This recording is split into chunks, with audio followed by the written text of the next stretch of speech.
In the early 1900s, an oil boom in Oklahoma made Tulsa a real estate magnet. Unwelcome in the city's downtown, enterprising black entrepreneurs built up the neighborhood of Greenwood into a booming community.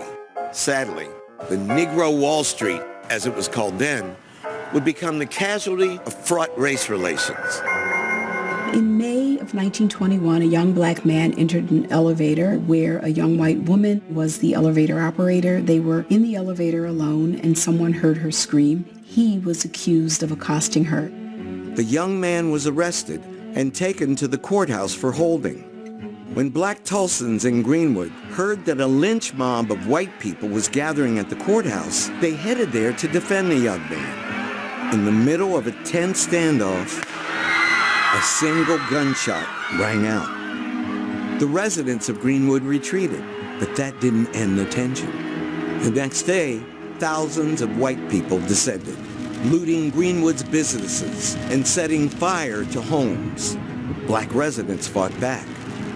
The National Guard arrived, imposed martial law, then arrested nearly half of Greenwood's population.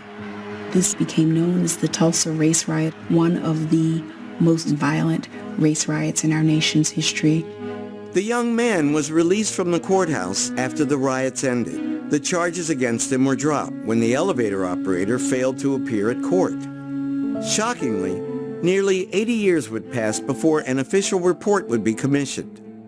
The report found that more than 1,200 homes had been burned, and it estimated that up to 300 people had been killed, the overwhelming majority black.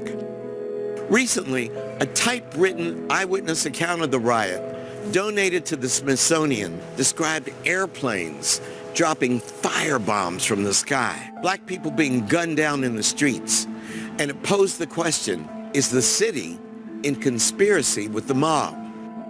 Those who survived faced homelessness and the daunting task of attempting to rebuild in a city that didn't want Greenwood and all that it symbolized.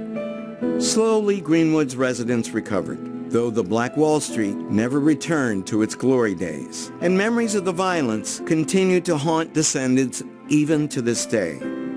A full century later, some are still searching for the dead.